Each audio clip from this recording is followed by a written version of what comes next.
Action अकॅडमीच्या सरळ सेवा प्लॅटफॉर्मवर तुम्हा सर्वांचं पुन्हा एकदा स्वागत. आपण आपल्या टीईटी टेस्ट सिरीजमधील आपण सामाजिक शास्त्र जो आहे बघा आपला सोशल सायन्स त्याला म्हणतो आपण, त्याची 2015च्या प्रश्नपत्रिकेचा भाग 1 आपण इथे आज बघणार आहोत.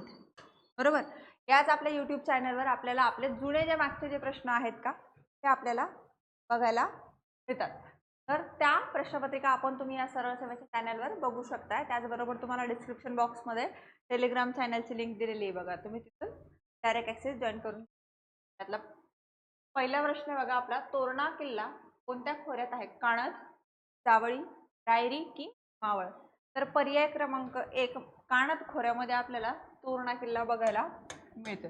आता तोरणा किल्ल्याचा स्वराज्य स्थापनेमध्ये फार महत्त्वपूर्ण भूमिका आहे.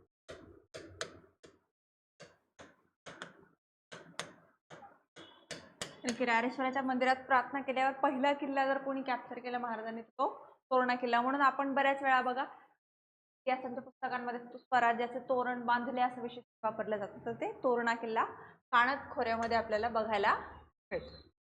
त्याच्यानंतर शिवराय औरंगजेब बादशाहच्या भेटीस आग्रा दरबारात गेले. त्या दिवशी औरंगजेबाचा कितवा बर्थडे होता? वाढदिवस होता बघा. 40, 50, 60 की 51? तर आपल्याला त्याचा 50वा वाढदिवस जो आहे का तो सेलिब्रेट करायला बघायला मिळतो. कोणता? पुरंदरचा तह आपला.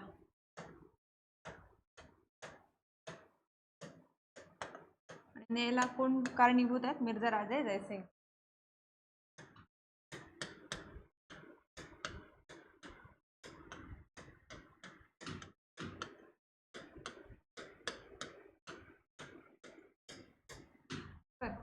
त्याच्यानंतर मग ते पुरंदरचा तह, वेढा वगैरे ह्या सर्व घटना आपल्याला सर्वांना ठाऊक आहेत. बघा, ज्या काळात इतिहास लिहिण्यासाठी लिखित पुरावा उपलब्ध होत नाही त्या काळाला काय म्हणतात? ऐतिहासिक काळ, प्राचीन काळ, प्रागैतिहासिक काळ की मध्ययुगीन काळ? तर ज्या काळात आपल्याला लिखित इतिहास पुरावा उपलब्ध नाही म्हणजे काय? लिपी अवगत नाही.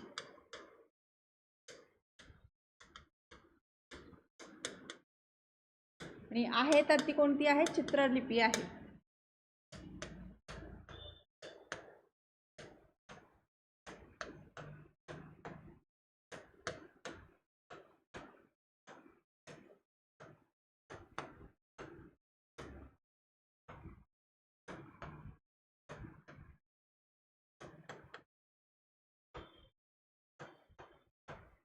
चित्रलिपीचा वापर केला जातो. अशा काळाला काय म्हणतो आपण? प्रागैतिहासिक काळ. याचं उदाहरण जर बघायला गेलं तर भीमबेटका मध्य प्रदेश,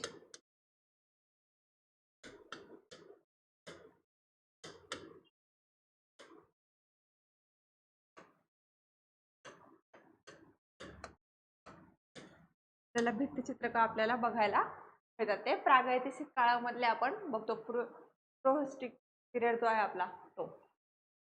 त्यानंतर बघा हे कर्व झालंय, कार्बन 14 येते.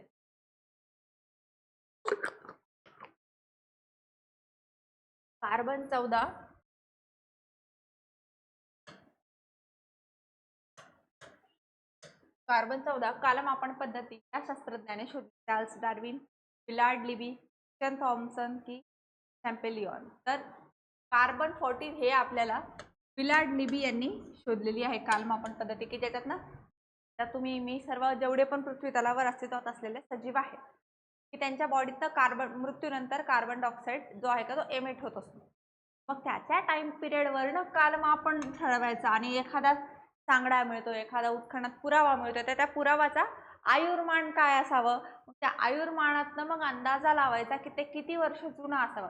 अशी कालमापन पद्धती आपल्याला लिबी जे आहेत विलार्ड लिबी यांनी दिलेली आहे. तर ती कधी दिली? 1949 मध्ये. ज्याच्यातनं मग आपला जो प्रागैतिहासिक काळ जो आहे का ऐतिहासिक, तसेच प्राचीन काळातले जेवढे पण आपल्याला वास्तू वगैरे मिळत आहेत, सांगडे मिळत आहेत, पुरावे मिळतात, त्यांचा आपल्याला टाइम पिरियड क्रोनॉलॉजीने लावणं फार सोयीचं ठरलं. आणि त्यांच्या या कार्याचं बघून त्यांना 1960ला रसायनशास्त्रातील म्हणजे केमिस्ट्रीमध्ये नोबेल प्राइज देण्यात आलं?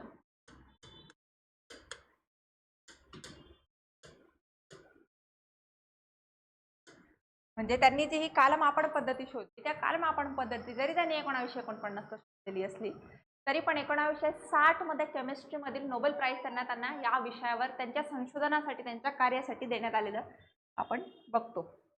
त्यानंतर पुढचा प्रश्न आहे बघा आपला, अष्टाध्यायी, अर्थशास्त्र, थेरीगाथा हे ग्रंथ या काळातील होते. आता हे अष्टाध्यायी, पाणिनी, अर्थशास्त्र, थेरीगाथा हे जे ग्रंथ आहेत का, हे प्राचीन काळातील ग्रंथ आपण ओळखतो. तर ते कोणाच्या काळातले होते? तर पहिले आहे बघा मौर्य काळ, दुसरं गुप्त काळ, तिसरं कुषाण, चौथं वर्धन. तर आपल्याला हे मौर्य काळाशी संबंधित असलेले बघायला मिळतात. म्हणले थेरीगाथा ज्या आहेत का, त्या बौद्ध धर्माशी संबंधित आहेत.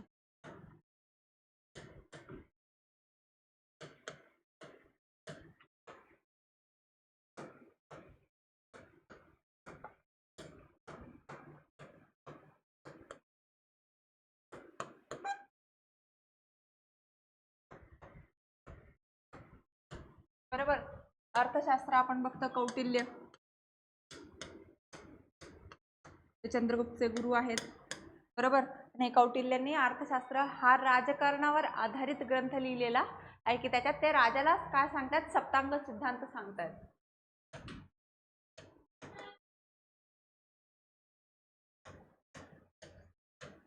राज्य काय करायचं, तर ह्या 7 प्रिन्सिपलला फॉलो करून राज्य करायचं आहे. आणि सेम प्रिन्सिपल सप्तांग सिद्धांत मधले प्रिन्सिपल आजगत आपल्याला उपयुक्त ठरू शकतात. त्यात ते काय सांगताय की एक राजा असावा की तो कॅपेबल असावा राज्य करण्यासाठी. दुसरं महत्त्वाचा घटक, त्या राज्याला एक सीमा असावी. त्याच्यानंतर महत्त्वाचं दुर्ग असावा, किल्ला असावा. त्यानंतर कोष चांगला असावा, सगळं करता येतं, पैशात चोक नाही करतात, पैसा असावा त्या राज्यात. त्याच्यानंतर अजून महत्त्वाचे घटक काय की त्याला मित्र राष्ट्र असावे. मित्र राष्ट्रासोबतच त्याला शत्रू राष्ट्र आहे, मग ते मित्र राष्ट्र त्यावेळी कामी येतील त्याला. म्हणजे अशा पद्धतीने सप्तांग सिद्धांत जो आहे, मंत्रिमंडळ असावं त्याचं, ते मंत्रिमंडळाचे निर्णय मग राजाने मनावर घ्यावे. म्हटल्यावर काय एक हुकुमशाही निर्माण न होता एक राजेशाही कशी निर्माण करायची, चांगला राज्यकारभार कसा करायचा, ते सप्तांग सिद्धांताच्या माध्यमातून आपल्याला कौटिल्यांनी सांगितलेलं आहे. आणि कौटिल्य कुठे, तक्षशिला विद्यापीठ जे आहे आपलं, तिथले आचार्य होते.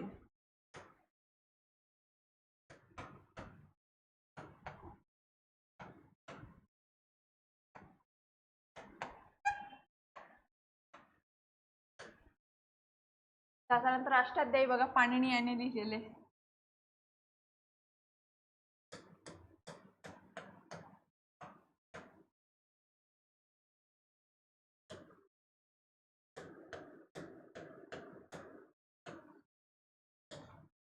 तर हे सर्व आपल्याला मौर्य काळाशी संबंधित असलेले बघायला मिळतात. खाली दिलेल्या जोड्यांपैकी बरोबर जोडी ओळखा. गाथा सप्तशती, हर्षवर्धन, रत्नावली, हाल, बुद्धचरित, अश्वघोष, स्वप्नवासवदत्ता, कालिदास. तर इथे योग्य जोडी सांगायची तिघांपैकी.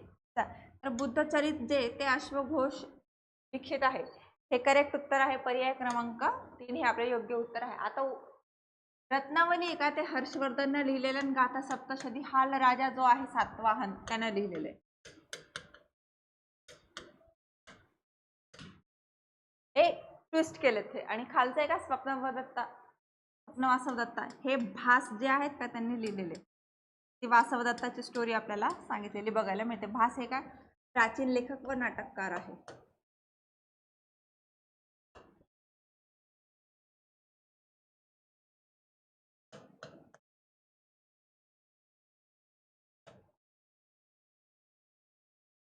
कालिदासला बघतो आपण संस्कृत मधील महान रायटर म्हणून ओळखतो बघा.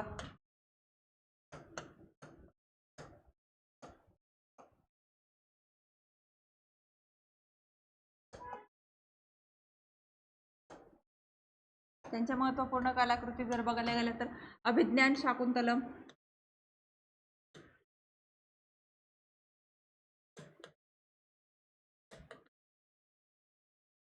त्याच्यानंतर विक्रमोर्वशीय,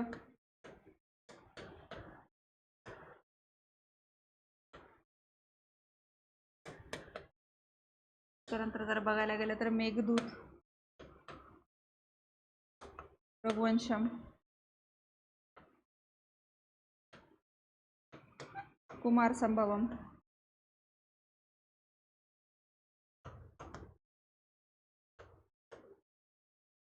त्यांचे काही महत्त्वपूर्ण ग्रंथ आपण ग्रंथसंपदा आपण ओळखतो. चौसाच्या लढाईनंतर डॅडॅशने शेरशाह हे नाव धारण केले. पर्याय क्रमांक 1 बाबर, दुसरं हुमायून, तिसरं शेर खान की चौथं अकबर.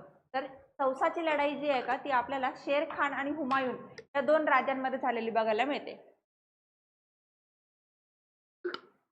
तर शेरशाह ही उपाधी आपल्याला शेरखान याने घेतलेली बघायला मिळते आणि तिथून मग शेरशाहने सुरी घराण्याची स्थापना केली. सूर घराणे.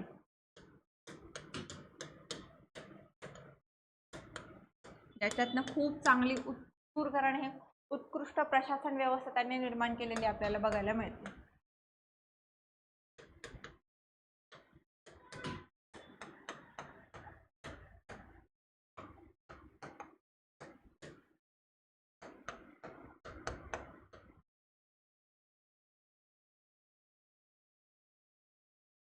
आणि कोणाकोणामध्ये तर चौसाची लढाई हुमायून आणि शेर खान यांच्या दरम्यान झालेली आपल्याला बघायला मिळते. त्याच्यानंतर जर बाबर बघायला गेलं तर पहिलं पानिपतशी संबंधित लोधी, इब्राहिम लोधी शेवटचा दिल्ली सल्तनतचा बादशाह आणि बाबर. त्यानंतर अकबर आणि हेमू दुसरे पानिपत.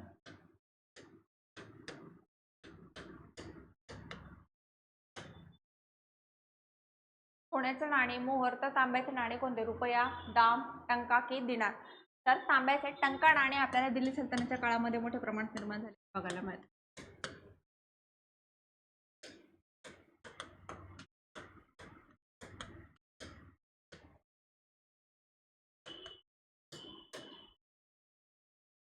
तर पुढचं बघा, लोकमान्य टिळकांनी सांगण्यासाठी गीता रहस्य हा ग्रंथ लिहिला. कर्मयोग, ज्ञानयोग, हठयोग की भक्तियोग.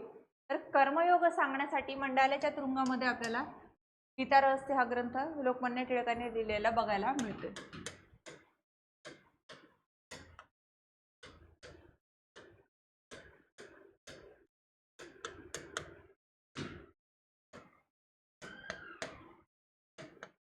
अजून एक टिळकांचा महत्वपूर्ण ग्रंथ आहे बघा, Arctic home in the Vedas नावाचा. त्याच्यामध्ये आर्यन इन्व्हेजन थेअरीबद्दल त्यांनी आपलं मत मांडलेलं आहे. खालील घटनांचा योग्य कालानुक्रम लावा. मॉर्ले मिंटो सुधारणा कायदा, मुस्लिम लीगची स्थापना, मॉन्टेग्यू चेम्सफोर्ड कायदा की लखनौ करार. पहिलं आहे बघा, पहिलं ऑप्शन, पहिलं, दुसरं, तिसरं, चौथं सिक्वेन्स बरोबर आहे. दुसरं आहे बघा, दुसरं 1 4 3, 3 2 1 4 आणि चौथं 4 3 2 1 उलटा क्रम. आपण कालक्रमानुसार बघू. मुस्लिम लीगची स्थापना आपल्याला 1905-06 ला बघता येईल. त्याच्यानंतर मॉर्ले मिंटो कायदा जो आहे आपला तो 1909. त्याच्यानंतर जर बघायला गेलं तर लखनौ करार 1911, मॉन्टेग्यू कायदा 1919. करेक्ट. आपल्या योग्य सिक्वेन्स काय राहील? 2 1 4. तर पर्याय क्रमांक 2 जो आहे आपला हे योग्य उत्तर ठरेल. ओके. बघा, प्राचीन काळी अरब कोण होते? निसर्गपूजक, चिन्हपूजक, व्यक्तिपूजक की प्राणीपूजक? हे त्या अरब आज निर्माण झाले की जे इस्लामला फॉलो करत आहे. त्याच्या अगोदर तिथे झोरास्त्री म्हणून पारशी समुदाय राहत होता. बरोबर.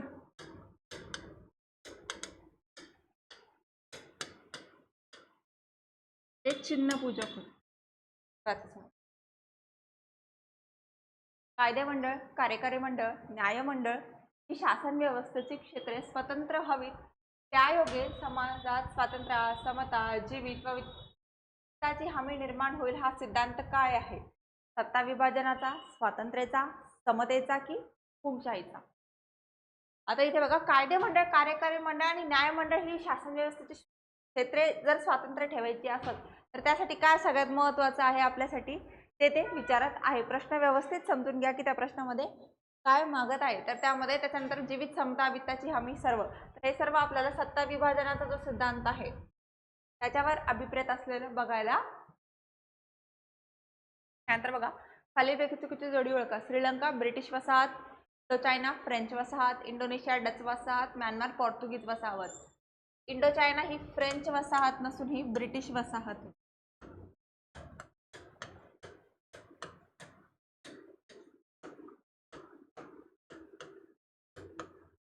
तर पर्याय क्रमांक 2 हे आपलं योग्य उत्तर. बरोबर. फ्रेंच कॉलनी जर बघायला गेले तर आशियामध्ये व्हिएतनाम फ्रेंच कॉलनी होती बघा.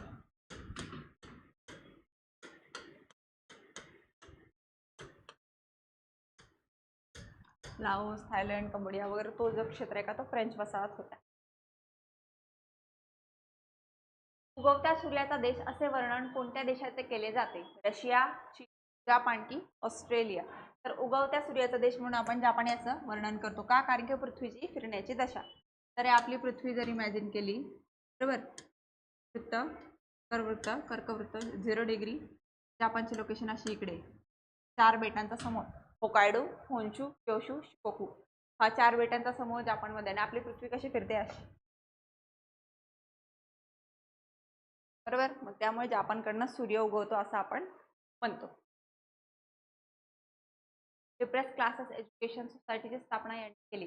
महर्षी विठ्ठल रामजी शिंदे, डॉक्टर बाबासाहेब आंबेडकर, महात्मा गांधी की महात्मा फुले?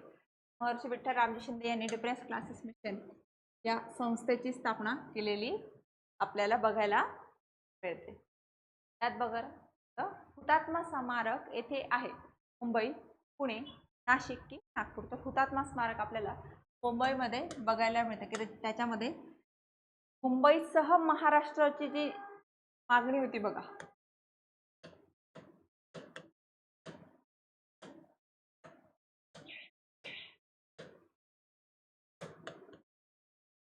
राज्याची मागणी आणि संयुक्त महाराष्ट्र चळवळीच्या वेळी शहीद झालेले जे 105 शहीद होते बघ,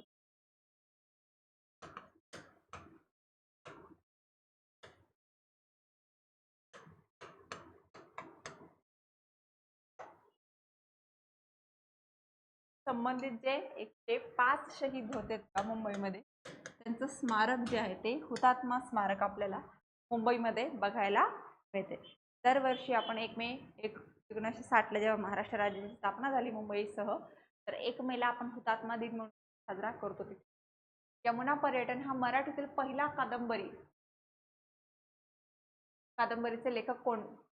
हरिभाऊ आपटे, वामन मल्हार जोशी, वि स खांडेकर की बाबा पदमनजी? तर मराठीतील पहिली कादंबरी यमुना पर्यटन हे आपल्याला बाबा पदमनजींनी लिहिलेली बघायला मिळते. कधी? 1800.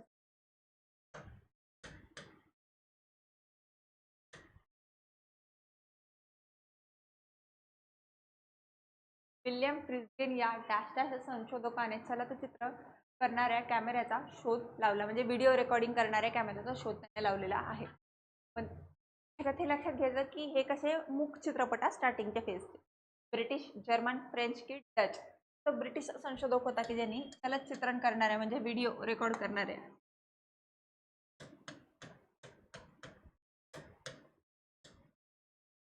कॅमेऱ्याचा शोध लावला. गुजरातमधील विजयानिमित्त फतेहपूर येथे बुलंद दरवाजा याने बांधला. औरंगजेब, अकबर, शहाजहान की कुतुबुद्दीन ऐबक?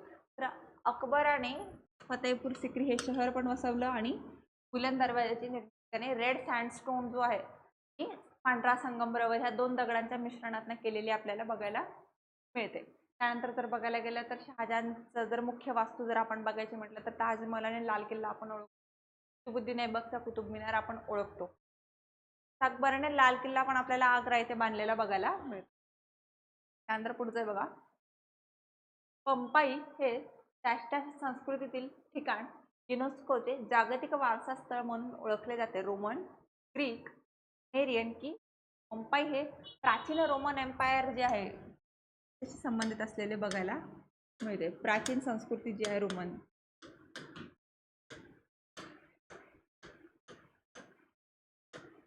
त्याच्याशी संबंधित पंपाई हे शहर आपल्याला बघायला मिळतं वर्ल्ड हेरिटेज साईट्सच्या माध्यमातून. आता भारतामध्ये जी सिंधू संस्कृती त्याच्यामध्ये वर्ल्ड हेरिटेज साईटमध्ये मग आपण धोलावीरा बघतो, बरोबर, की जे आपल्या इंडियन सबकॉन्टिनेंटमध्ये म्हणण्यापेक्षा भारतामध्ये आहे त्या. आणि लेटेस्ट जर वर्ल्ड हेरिटेज साईट जर बघायला गेलं तर मराठा मिलिटरी लँडस्केप जे आहेत 12 किल्ले जे आपण ॲड केलेत बघा, ते आपण लेटेस्ट युनेस्को वर्ल्ड हेरिटेज साईटमध्ये ॲड केलेले आहेत की ते महाराष्ट्राशी संबंधित आहे. त्याच्या अगोदर आपण शांतनी भारतीय विद्यापीठ जे आहेत का रवींद्रनाथ टागोर आणि त्यांच्या वडिलांनी सुरू ते आपण नुकतंच ॲड केलेलं होतं. पण लेटेस्ट जर विचारलं तर Maratha military landscape world heritage साईट्समध्ये जॉईन झालेले आपण बघतो. प्रश्न, पंचायत राजचा हा पायाभूत घटक आहे. जिल्हा परिषद, तालुका पंचायत, पंचायत समिती, ग्रामपंचायत. तर पंचायत राज ह्या व्यवस्थेचा घटक आहे ग्रामपंचायत. 73वी घटना दुरुस्ती आपली.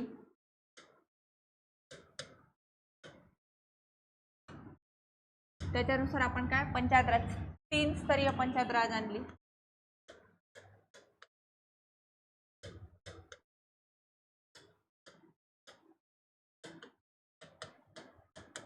त्याच्यामध्ये सर्वात वरती जर बघायला गेलं तर जिल्हा स्तरावर जिल्हा परिषद,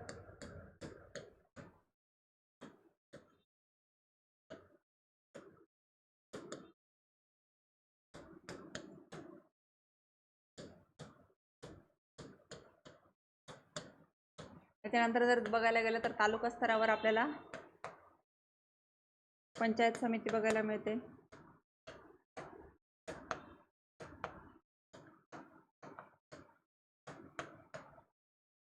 त्याच्यानंतर ग्राम स्तरावर ग्रामपंचायत बघायला मिळते.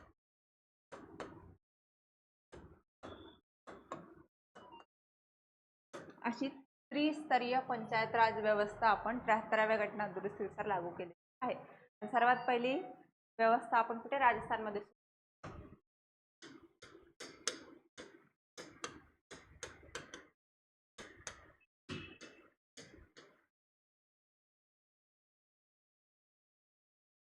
राष्ट्रीय जिल्हा परिषदेची सर्वात महत्त्वाची समिती स्थायी समिती, वित्त समिती, शिक्षण समिती. तर स्थायी समिती ही महत्त्वपूर्ण समिती आहे, परमनंट राहते. बघा, लोकसभेत निवडून आलेल्या सदस्यांची कमाल संख्या किती असते? 545, 560, 550 की 552? तर 550 ही सदस्य संख्या असं निवडून आलेली, प्लस 2 हे कसे अँग्लो इंडियन असायचे, आंग्ल भारतीय. परंतु 2020च्या अमेंडमेंटनुसार ते रद्द करण्यात आलेले आहे तरतूद. त्यामुळे उत्तर आहे आपलं 550. कधीची प्रश्नपत्रिका 2015ची, त्यावेळी हे अस्तित्वात होते. तसंच राज्यसभेची किती आहे आपली 250. पंचायती राज व्यवस्था निर्माण करण्याचा प्रमुख उद्देश कोणता? राज्यकारभारात लोकांचा सहभाग वाढावा व ग्रामीण भागाचा विकास व्हावा, राज्याच्या कारभारात सुसूत्रता यावी, लोकांना लोकशाहीचे शिक्षण मिळावे, मार्गदर्शक तत्वांचे योग्य ती कारवाई व्हावी.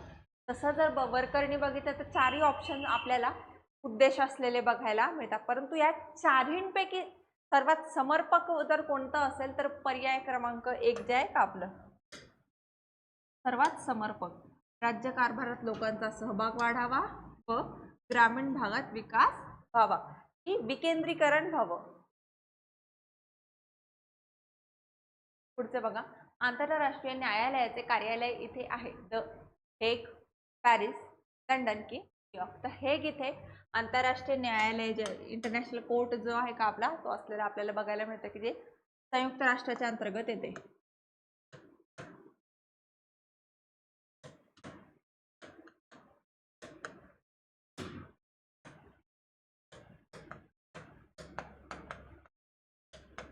आणि इथल्या न्यायाधीशांची नियुक्ती कोण करत आहे? न्यायाधीश नियुक्ती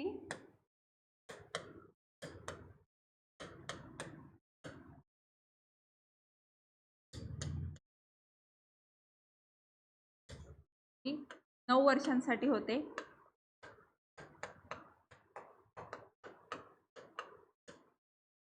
आणि ती आमसभा आणि सुरक्षा परिषद हे दोघं मिळून करतात.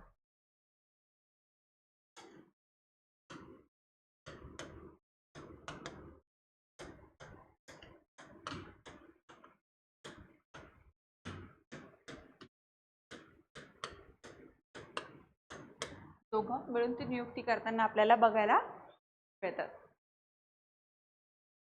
1945 साली पंचशील तत्वे यांनी मांडली. सरदार वल्लभभाई पटेल, पंडित जवाहरलाल नेहरू, डॉक्टर राजेंद्र प्रसाद की डॉक्टर बाबासाहेब आंबेडकर? तर पर्याय क्रमांक 2 पंडित जवाहरलाल नेहरू यांनी आपल्या आंतरराष्ट्रीय न्याय संबंध राहतील इंटरनॅशनल रिलेशनसाठी आपल्याला पंचशील तत्वे दिलेली आहेत. आपल्याला सर्वांसाठी प्रतिष्ठा आणि न्याय हे घोषवाक्य त्याचे अमेरिकन स्वातंत्र्याचा जाहीरनामा, संविधानाचा सारनामा, मानवाधिकारांचा वैश्विक जाहीरनामा ही माहितीचा अधिकार. तर मानवाधिकारांचा वैश्विक जाहीरनामा जो आहे का, त्याच्यामध्ये आपल्या सर्वांसाठी प्रतिष्ठा महत्वाची आणि न्यायाची व्यवस्था आपणा प्रत्येक मनुष्यासाठी महत्वाची आहे, प्रत्येक सजीवासाठी महत्वाचे आहे. हे आपल्याला मानवाधिकाराच्या वैश्विक जाहीरनाम्यामध्ये सांगण्यात आलेले आहे. तो कधी आला? 10 डिसेंबर 1948.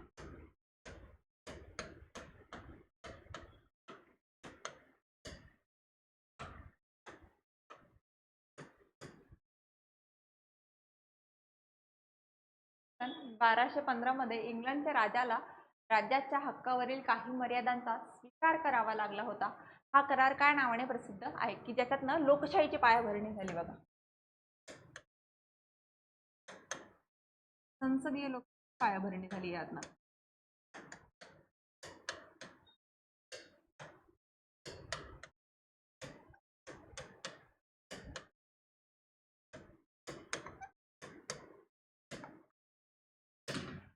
स्वातंत्र्याचा जाहीरनामा, bill of rights, Magna Carta, अधिकार. तर मॅग्ना कार्टा जो आहे का, त्यातनं ते बघायला पैकी कोणत्या देशात राजकीय पक्ष नाहीत? क्युबा की कतर? कतारमध्ये आपल्याला राजशाही अस्तित्वात असलेली बघायला. नंतर बघा, चीनमध्ये नेहमीच या पक्षाचे सरकार असते, माओवादी, शेतकरी कामगार, समाजवादी की कम्युनिस्ट? कम्युनिस्ट गव्हर्नमेंट आपल्याला चीनमध्ये कायम असलेलं बघायला मिळतात. त्याच्यात कशी एकपक्ष पद्धती आहे बघा.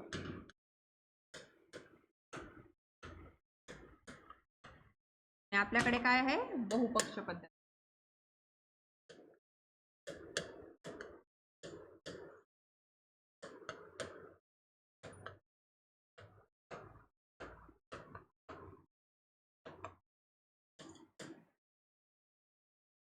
तर अशा रीतीने आपले 2015चे जे प्रश्न आहेत, सामाजिक शास्त्र पेपर 2,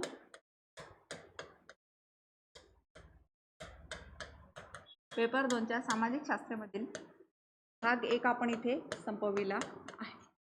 आय होप तुम्हाला ते प्रश्न कळालेले असावे. त्या अनुषंगाने आपण डायरेक्शन अकॅडमी मार्फत टीईटी टेस्ट सिरीज लॉन्च केलेली आहे. त्याच्यामध्ये तुम्हाला 3000 प्रश्नांचं सखोल विश्लेषण अवेलेबल करून दिलं जाणार आहे, की त्यामध्ये तुम्हाला पेपर 1चे 10 टेस्ट आणि पेपर 2चे 10 असे एकूण 20 टेस्ट तुम्हाला अवेलेबल करून दिलेली जाणार आहे, की जे तुम्हाला विश्लेषणासह मिळणार आहे. एक्सप्लेनेशन तुमचं त्याच्यात मिळणार आहे. ती फीस राहणार आहे मात्र 299 रुपये. तर डिस्क्रिप्शन बॉक्समध्ये तुम्हाला ॲपची लिंक आहे, तिथून टेस्ट सिरीज परचेस करण्यासाठी डायरेक्ट ॲक्सेस घेऊ शकता. आपल्या डायरेक्शन अकॅडमीच्या या सरळ सेवेच्या यूट्यूब चॅनलला तुम्ही जॉईन करू शकताय, जेणेकरून टीईटी परीक्षेसंदर्भात ज्या काही अपडेट्स असतील किंवा इतर सरळ सेवेच्या ज्या काही अपडेट्स असतील त्या वेळोवेळी तुम्हाला तिथे कळूनच जातील. डिस्क्रिप्शन बॉक्समध्ये तुम्हाला कॉन्टॅक्ट नंबर दिलेला आहे अकॅडमीचा. तुम्हाला टीईटी परीक्षा असो किंवा इतर सरळ सेवेसंदर्भात काही अडचणी असतील तर तिथून आमच्याशी संपर्क करून माहिती मिळवू शकताय. आपण थांबूया इथे आणि भेटूया आपल्या पुढच्या भागामध्ये. धन्यवाद.